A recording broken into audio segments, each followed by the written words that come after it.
Algae হাসা পেল না।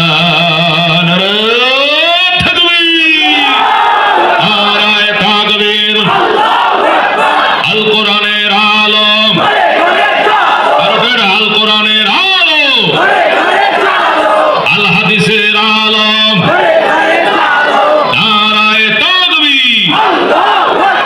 বিশ্ব নবীর অপমান সইবে না রে মুসলমান, বিশ্ব নবীর অপমান। সংসদে আইন চাই, নবীর পরে নবী নাই। সংসদে আইন চাই, নবীর পরে নবী নাই। মাশাআল্লাহ, আল্লাহ কবুল করে জোরে করে আমি। আরে শারীরিক ভাবে না দুর্বল, ইমানি পাওয়ার তো বেশি। কথা ঠিক কিনা? শারীরিক তো দুর্বল, আল্লাহ নিজেই কইছে খুলিকাল ইনসানু যায়ফা, আমি মানুষকে দুর্বল করে বানাইছি। সুবহানাল্লাহ। এখানে কিন্তু খেয়াল রাখতে হবে আমরা শারীরিক ভাবে কি দুর্বল, এই জন্য আবেগে কাজ করা যেত না, বিবেককে কাজ করতে হবে। গত সপ্তাহে ফেসবুকে দেখলাম এক পাগলারে কতটি মিললে ফার্ম দিছে, তুই যদি শীতের মধ্যে, গত সপ্তাহে শীতটা বেশি পড়ছিল না, ওই ঠান্ডার মধ্যে তুই যদি 100টা ডুব দিতে পারো তোর 500 টাকা নগদ দিবে। পাগলায় 500 টাকা নোটটা হাতে নিয়ে টাকা শুদ্ধ ডুব মারছে, 100টা দিছে গুনিয়া গুনি দিয়ে যে ডুবটা দিল। এখন তো আর মনে করে দৌড়ায় বাড়ির যায় খাতা দিয়ে ধরো মা মারে, খাতাতে সাপতে ধরা মারে, মায়ের ফান্দাতে খাতাতে তো দৌড়ছিল। আর এই যে ঠান্ডা ঢুকছে ভিতরে, আর ঠান্ডা ফিরেও গেল না, শরীর গরম হইল না, স্পট ডেড, মারা গেছে। এই জন্য এই কামটা করবেন, এই আবেগ দিয়ে কাম করবেন। এরপরে ফেসবুকে দেখলাম আরেক ঘটনা, এটা কমু, এটা হলো এক পাগলারে ফার্ম দিছে, সাত দোকানে বসে তোরে 1000 টাকা দিব, তুই যদি 1 কাপ রং চা মনে করো 1 ডুবে গিলতে পারস। বুঝছেন কথা? 1 কাপ রং চা আরসি খোলার মতো তো গটগট করে গিলে যাবি, একবারে 1 গ্লাস, তোলে 500 না 1000 দিব। এই পাগলা রং ঘুরিয়ে মফিজ এটা রাজি হয়ে গেছে। হ্যাঁ, কি করছে, আস্তা রং ছাড়া কেটলিতে নামায় দিছে, লাভ করে গিলে দিছে, একবার পোষ পোষ পোষ পোষ। আহারে আহারে, ফুসফুসটা জ্বলিয়া প্রস্রাবের রাস্তাতে রক্ত দিয়ে বাইর হইয়া জায়গায় দরফর করতে করতে মারা গেল। এটা আমরা করবেন? 1 কাপ চাটা খাওয়ানোর মতো পাওয়ার আমগর আছে? আমরা দুর্বল। আল্লাহ আমগর অত্যন্ত অল্প শক্তি দিয়ে ছোট্ট একটা শরীর দিয়ে বানাইছে। যদি বেগুন গাছ মনে করে হাইব্রিডের হয়, 5-7 লম্বা গাছ, তাহলে আমার বেগুন ভালো কোড়া লাগবে, ঠিক কিনা? লাভ দিলে লাভ পাবো না, কি লেগে গাছ আমার 13-2 লম্বা, ঠিক কিনা? মেহেন্দি গাছ আমি লাভ পাবো নি, তাহলে আমি দুর্বল, আমার শরীরের গঠন ছোট, আমার হায়াত কম, আমার খাওয়া কম, শক্তি কম। তুই পাগলরে ফার্ম দিলি, তুই খাবি? এই কামটা তুই করলি কি লেগিয়া? গরম ছাড়া ডাইলে দিছে, মনে করেন যে সাসপেনশনটা শুদ্ধ চলে গেছে। সাসপেনশন বুঝেন? গাড়ির যেরকম সাসপেনশন আছে, এখানেও আছে, কলিজের মধ্যে আছে, ফুসফুস আছে, এটা জইলিয়া প্রস্রাব পায়খানা রাস্তাতে বের হইয়া মরে গেল। আল্লাহু আকবার। আল্লাহ রাবে উম্মত, আবেগে কাজ করিস না, বিবেক দিয়ে কাজ করিস। আমার নবুয়তের বাম্পারটার মাঝে ফাঁদা ধরে ধর। আইসো দুনিয়াতে সবার শেষে, জান্নাতে যাইবা সবার আগে। এত সবার আগে জান্নাতে ঢুকাবো তোরা না বেটা। আল্লাহু আকবার। পৃথিবীর প্ল্যাটফর্মে আইসি শেষে, কিন্তু জান্নাতের প্ল্যাটফর্মে যাবো সবার আগে। কতক্ষণ ঠিক কিনা? মেরে বায়া দোস্ত বুজুর্গ, আল্লাহ নবী বলেন, আমার কাছে একদিন জিবরাইল এসে কয়, ইয়া রাসূলুল্লাহ, ইয়া হাবিবাল্লাহ, আশ্চর্য ঘটনা শোনাবো। নবী কয়, কি আশ্চর্য ঘটনা? আপনি পেরেশান হয়েন না, খেয়াল করে শুনেন। নবী কয়, শুনতেছি। জিবরাইল কয়, ইয়া রাসূলুল্লাহ, ইয়া হাবিবাল্লাহ, হযরতে যাকারিয়া আলাইহিস সালাম, হযরতে ইয়াহইয়া আলাইহিস সালাম, হযরতে হাসকিল আলাইহিস সালাম, হযরতে শামবিল আলাইহিস সালাম, 4 জন। কয়জন? যাকারিয়া, ইয়াহইয়া, হাসকিল, শামবিল, 4 জন আল্লাহর পয়গম্বর, আল্লাহর নবী। কয়জন? কয়জন? 4 জন। হযরত যাকারিয়া আলাইহিস সালাম উনি বাইতুল মুকাদ্দাসের ইমাম। কোন? বাইতুল মুকাদ্দাসের ইমাম। উনার ছেলে ইয়াহইয়া আলাইহিস সালাম। আল্লাহু আকবার। হযরত যাকারিয়া আলাইহিস সালাম, হযরত ইয়াহইয়া আলাইহিস সালাম, হযরত হাসকিল আলাইহিস সালাম, হযরত শামবিল আলাইহিস সালাম। কয়জন? এই 4 জন নবী হায়াতে জিন্দেগি থেকে 80 বছরকে আলাদা করে ইতিকাফে বইছে জঙ্গলে। কই বইছে? কয় বছর লাগে ইতিকাফ বইছে? 80 বছর লাগে। হায়াতে জিন্দেগি থেকে ইতিকাফের লাগে 80 আলাদা করলে। আমরা কয়দিন আলাদা করি? 10 দিন। আমরা কয়দিন? রমজানের কয়দিন আলাদা করি ইতিকাফের লাগে? শেষে 10 দিন। এই 10 দিনেও তো মনে করেন এই 10 দিন আলাদা করার লাগে 1 মাস আগের থেকে আমার পরিবর্তে তুই দোকানে বইবি, আমার পরিবর্তে তুই এটা দেখাশোনা করবি, আমার পরিবর্তে তুই এই দায়িত্ব দিতে 2 মাস আগের থেকে দেওয়া লাগে। কি লিখা সাসায় 10 দিন লাগে কই বলবো এতেকাবে বলবো, এই জন্য বাতি জাগর কি দিতেছে, দায়িত্ব খালি ভাগ করে দিতেছে, ঠিক কিনা?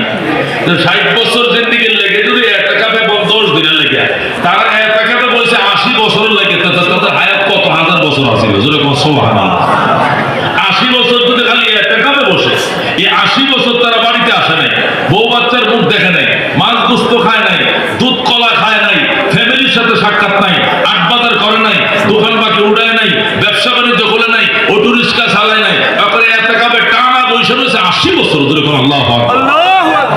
জিবরাইল এটা কি শুনাইলে কয়টাই বাস্তবতা। এরা যদি 80 বছর হায়াত থেকে মুরাকাবার জন্য আলাদা করে, তাহলে মোট হায়াত কত ছিল তা আপনি হিসাব করেন, কত হাজার হবে। নবী কান্দে জিবরাইল এতেকাবে বসছিল কি জন্য? এতেকাবে বসছিল আল্লাহর সান্নিধ্য অর্জন করার জন্য। সুবহানাল্লাহ। নবী কান্দে আর কয় আমার উম্মত হায়াতে পাইল মাত্র 60 বছর, আমার উম্মতের পুরো জীবনেই মাত্র 70 বছর, এরা তো 80 বছর বাঁচতই না। 80 বছরের জন্য এতেকাবে মুরাকাবায় কেমনে বসবে?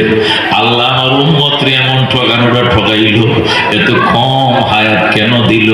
আমার উম্মত নেকি করার সময় কোথায়? হায়াতে তো গোলাবে না।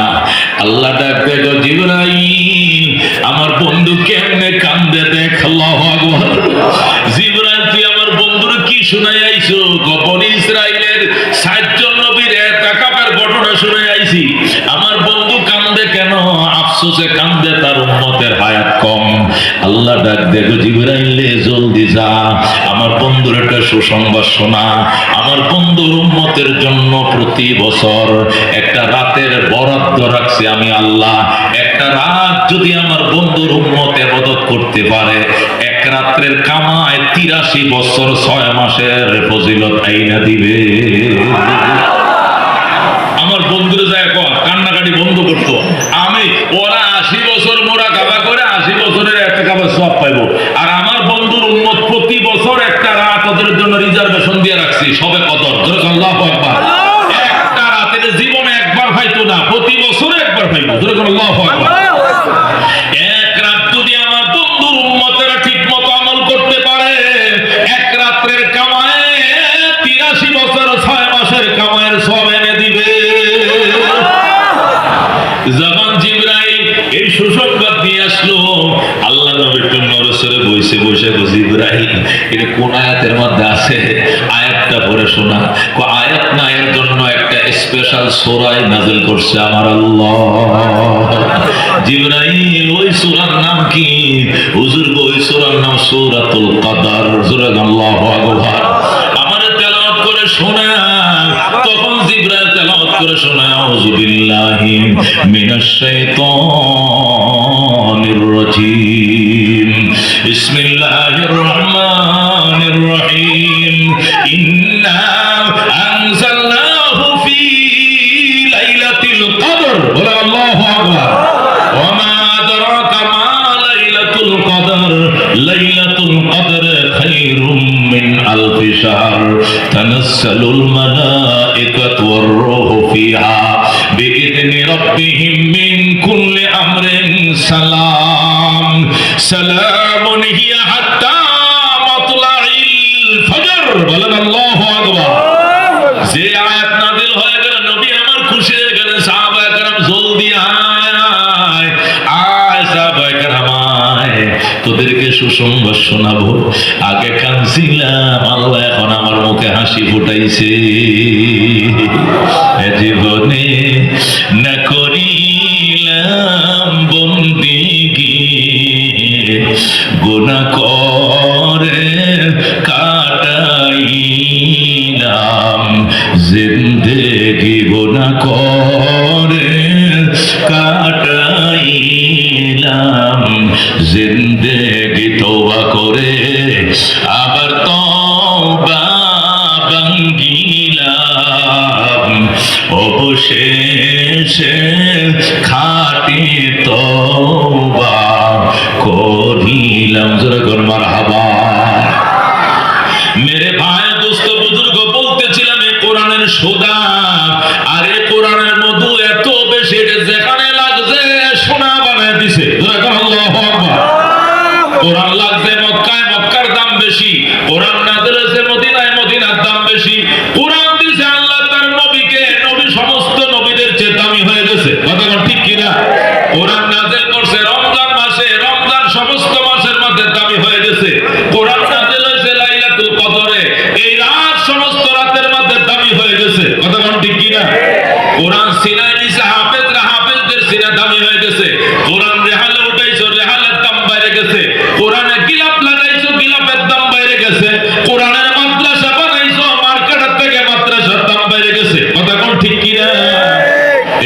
কোরআন যেখানে লাগছে দামি বানায় দিছে। ও বন্ধু, এর ভিতরে তো মধু, এত সুদা, এত চুম্বক, এত উৎকর্ষ, এত আকর্ষণ, এটা অন্য কোনো ম্যাগনেটের ভিতরে না। অত ওমর রাদিয়াল্লাহু তাআলা তরবারি নিয়ে বের হয়েছে নবীজির মাথা কাটার জন্য। উমরের একটা বাল্য বন্ধু ছিল, এটা আগেই মুসলমান হয়ে গেছে, উমরে জানে না। উমরের বাল্য বন্ধু পাইছে, উমর যাইতেছে মদ খায়াল চোখটি লাল বানায় তরবারি ঘুরাইতেছে আর বলতেছে, ওই আজকে ওমরের হাত থেকে মোহাম্মদকে কেউ বাঁচাইতে পারবে না। জোরে কোন নাউজুবিল্লাহ। ওমরের বাল্য বন্ধু ডাক দেয়, দোস্ত, মোহাম্মদকে তোমার হাত থেকে কেউ রক্ষা করতে পারবে না। কারণ কি? মোহাম্মদের অপরাধটাকে ডাক দেখো, তুই কি জানোস না তোর বাড়ি কই? মক্কায়। তুই কি জানোস না এমন মায়ার কালাম মরে পড়ে রে, এই কালাম শোনা মাত্র কালমা পড়ে মানুষ মুসলমান হয়ে যায়। এই কালাম যাতে ওমরে তেলাওয়াত করে মুহাম্মদ তেলাওয়াত করতে না পারে, এই জন্য মুহাম্মাদের বাতি নিভায় দেব। জোরে কোন নাউজুবিল্লাহ। হযরত ওমর ফারুক রাদিয়াল্লাহু তাআলা ওই সময় মুসলমান হয় নাই, নবীজির বাতি নিভানোর জন্য তরবারি নিয়ে বের হইছে। ওমরের বন্ধু ডাক দেখো, ওমর, কোরআন তেলাওয়াতে যদি নবীজির অপরাধ হয়, তাহলে এমন অপরাধী তো তোমার ঘরে আছে। আমার ঘরে আছে মানে? আমার ঘরে কেটা? তোমার বোনের নাম কি? ফাতেমা বিনতে খাত্তাব। তোমার বোনের নাম ফাতেমা বিনতে খাত্তাব। কহ ভগ্নিপতির নাম কি? সাইদ ইবনে যায়েদ। ওমরের বন্ধু ডাক দেখ, আমি এখন দেখাইছি তোমার বোন আর ভগ্নিপতি দরজা আটকাইয়া নবীর সাহাবীকে ঘরে আইনা কোরআন শিখতেছে, সূরা তাহা তেলাওয়াত করতেছে। আমি এখন শুনেছি। ওমর ডাক দেখ, অসম্ভব, এটা হইতে পারে না, আমার কোন আত্মীয় স্বজন কোরআন পড়ে না। আমি চ্যালেঞ্জ করলাম ওমরকে, আমিও চ্যালেঞ্জ করলাম। হযরত ওমর তার বাল্য বন্ধুকে নিয়ে ফাতেমার ঘরে গেল। হযরত ফাতেমার ঘরের দুয়ারে যায়াম ওমর বেড়ার মধ্যে কান লাগাইছে। কান লাগায় শুনে ওমরের বোন সূরা তাহা তেলাওয়াত করতেছে। হযরত ওমর বেড়ার মধ্যে কান লাগাইছে, আর তো কান সরায় না। ওই নবী সাহাবী কো কানটা বের করেন, আমি শুনি কি হইছে। কয় কান ভিতর দিকে টানতেছে, ভিতর দিকে চুম্বকের মতো টানতেছে, কান সরাইতে পারি না। আল্লাহু আকবার। কানটা বাইর করে শুনি। কয় বাইর করা যাবে না, আমি ভিতরে ঢুকবো। কয় কেন? আমি আমার বোনের কাছে বসে আল্লাহর কোরআনের তেলাওয়াত শুনবো। আল্লাহু আকবার। মোটা দেখো বোন, দয়া করে দরজাটা খুললে বোন, আল্লাহর কোরআন আমার কানের সাথে মুখটা লাগায় তেলাওয়াত শোনা। বোন ডাক দেখো, ভাইয়া তুমি লৌহ মানব, আমি তোমাকে বিশ্বাস করি না, দরজা খুললে তুমি আমারে মারবা, এই জন্য দরজা খোলা যাবে না। ওমরের বোন দরজা খুলে না, ওমর লাথি মেরে দরজাটা ভেঙ্গে এরপরে ভিতরে ঢুইকা দরজা খুলতে দেরি করলো কেন? ইচ্ছে মতো মারছে বোনকে, ভগ্নিপতিকে। বোন ভগ্নিপতিকে মাইরা গান করে ফেলছে হযরত ওমর। এরপর ওমরের গুসা থামছে। বোনের মাথায় পানি ঢালতেছে, পানি ঢালতে ঢালতে ঢালতে যখন বোন তাকাইছে, তাকায় দেখে নিজের পাষাণ্ড ভাই এমন ভাবে মারলো, এখন আবার পানি ঢালে। চোখের পানি রাখতে পারে নাই ওমরের বোন। ডাক দেখো, ভাইয়া, আমার আম্মা আমার যে পেটে রাখছিল, তোমার তো একেই পেটে রাখছিল, তুমি আমার এইভাবে মারলা, তোমার কি মায়া দয়া লাগে না? এ আমার আদরের ভাই, কোরআন তেলাওয়াত কি এতই অপরাধ? মুসলমান হওয়া কি এতই অপরাধ? ওমর ডাক দেখো, বোন, কোরআন তেলাওয়াতের অপরাধে তোরে মারি নাই, মুসলমান হওয়ার জন্য তোমাকে মারি নাই। আমি মেরেছি, দরজা খোলো নাই কেন গো? আল্লাহর কোরআন তেলাওয়াত শুনতে দিলে না কেন? আল্লাহু আকবার। বোন ডাক দিয়ে কয়, যদি কোরআন তেলাওয়াত শুনতে দেই না এই জন্যই মেরে থাকো, তাহলে আমার কোনো দাবি নাই। তোমার কানটায় দিকে দাও, আল্লাহর কোরআন তোমাকে শোনাই। আল্লাহু আকবার। ওমর কয়, শোনা। ওমরের বোন ওমরের কানের মধ্যে মুখটা লাগায় তেলাওয়াত শুরু করে দিয়েছে, তাহা মা আনজালনা আলাইকাল কুরআনা লিতাশকা ইল্লা তাযকিরাতান লিমান ইয়াখশা তানজিলাম মিম্মান খালাকাল আরদা ওয়াস সামাওয়াতিল উলা। আল্লাহু আকবার।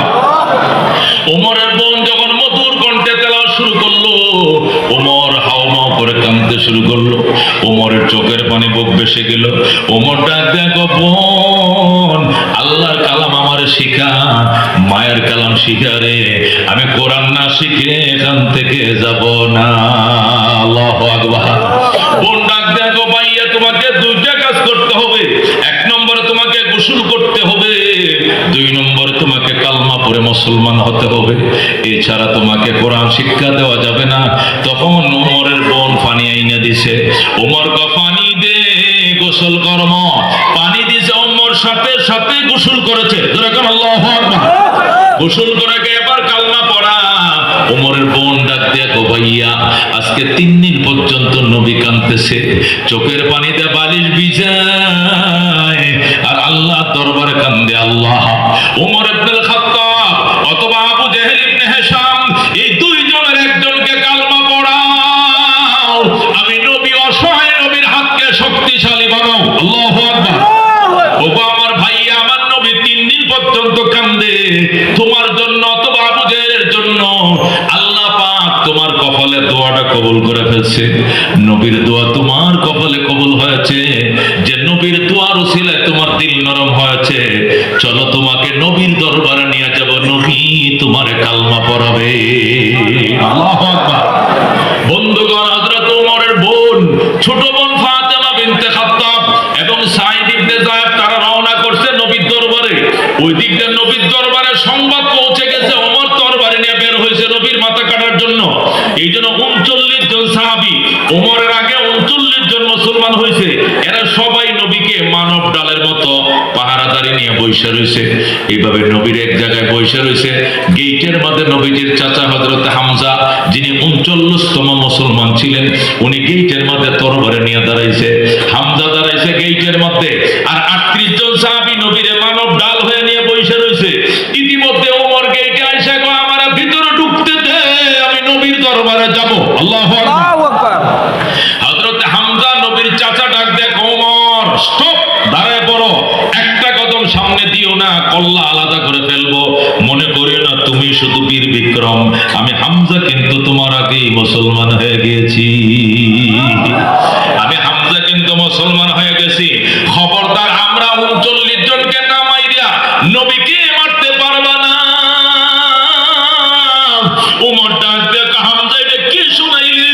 আমি নবীকে মারার জন্য এসেছিলাম সত্য, আমি আসছিলাম কাল্লা নিতে, কাল্লার নিশায় মারা এখন আমার মনে নাই, এখন আমার মনে কাল্লার পরিবর্তে কালমার নিশা ঢুকেছে।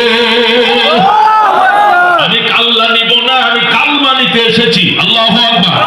আমারে ঢুকতে দাও। যখন চিল্লাচিল্লি শুরু করছে ওমর, নবী ডাক দিয়ে কয়, গেটের মধ্যে চিল্লাচিল্লি কিসের? কয়, হুজুর ওমর ঢুকতে চায়, ওমর তো আপনার মাথা কাটার জন্য বের হয়েছে। নবী ডাক দিয়ে কয়, আমার একটু দেখাও তো দেখো ওমরের চেহারাটা। ওমরের চেহারাটা দেখাইছে। নবী ডাক দিয়ে কয়, ওমরের চেহারার মধ্যে ঈমানের নূর চমকাইতেছে, আসতে দাও। ওমর আমার মাথা কাটবে না, মাথা আমার পায়ের তলে নত করবে। আল্লাহু আকবার। সাথে সাথে ওমরের জন্য গেট খুলে দেওয়া হলো। ওমর এসে নবীর পায়ে পড়ে পড়ে, আশহাদু আল্লা ইলাহা ইল্লাল্লাহু ওয়া আশহাদু আন্না মুহাম্মাদান আবদুহু ওয়া রাসূলুহু। ওমর কালমা পড়ে মুসলমান হয়ে যায়। সুবহানাল্লাহ। হযরত ওমর মুসলমান মানে মক্কার মধ্যে ঈমানদারদের মিছিল। আল্লাহু আকবার। হযরত ওমর নবীর সামনে মুসলমান হয়ে বইছে। আল্লাহ ডাক দেখে, জিবরাইল ৬০-৭০ হাজার ফেরেশতা নিয়ে নবীর সামনে যা, ওমরকে শুভেচ্ছা জানা। আল্লাহু আকবার। নবী বলেন, কাহারও ইসলামের জন্য আসমান থেকে শুভেচ্ছা বাণী আসে নাই। ওমর যেদিন মুসলমান হয়েছিল সেই দিনে শুভেচ্ছার বহর নামছিল আকাশ থেকে জমিনে। সুবহানাল্লাহ। ৭০,০০০ ফেরেশতা নিয়ে জিবরাইল হাজির করে, ইয়া রাসূলুল্লাহ, আমাদেরকে আল্লাহ স্পেশালিস্ট পাঠাইছেন ওমরের ইসলামকে শুভেচ্ছা স্বাগতম করে বরণ করে নেওয়ার জন্য। নজর রাখুন। সুবহানাল্লাহ। মেরে ভাই দোস্ত বুজুর্গ, এবার নবী ডাক দেখো, ওমর আসো বাবা, 3 দিন পর্যন্ত আমি নবীর কোনো খাওয়া নাই, কোনো নাওয়া নাই, গোসল নাই, বিশ্রাম নাই, তোমার নিয়ে খানা খাবো। ওমর ডাক দেখো, তরবারি ডালা। ও আল্লাহর হাবিব, আপনাকে কে গালি দিয়েছিল, কে অপমান করেছিল, নামগুলো বলেন, যে তরবারি দিয়ে আপনার মাথা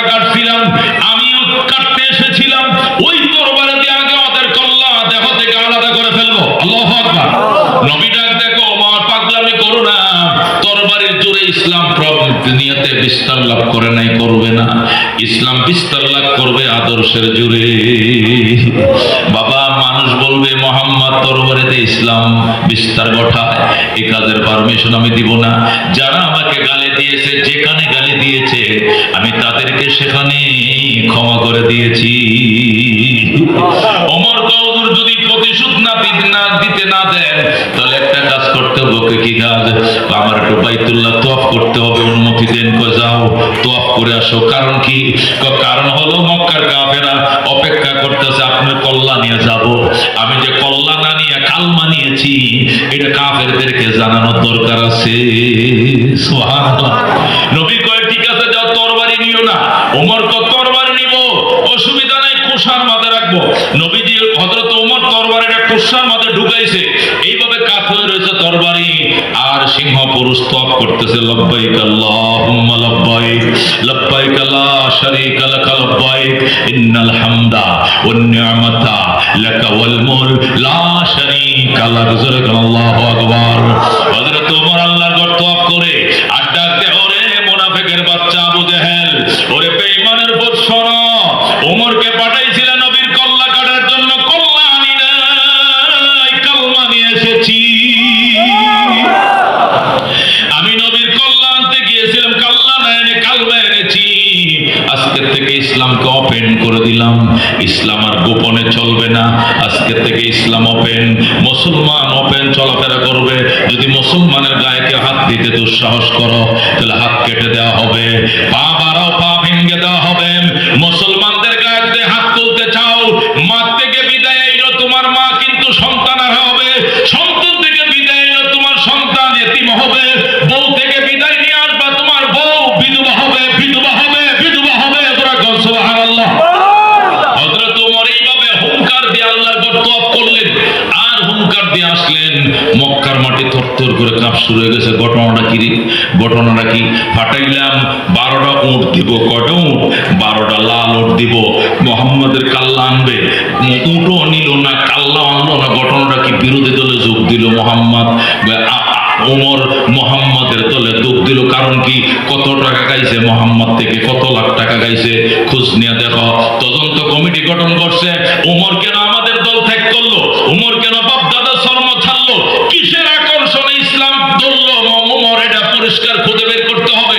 7 দিনের তদন্ত কমিটি, 7 দিনের মধ্যে হাজার হাজার তদন্তের কাগজ জমা হয়েছে। সবাই একটাই লেখছে, ওমর তার বোনের মুখে আল্লাহর কোরআনের তেলাওয়াতে এর লৌহ মানবের লোহা মোমের মতো নরম হয়ে গেছে।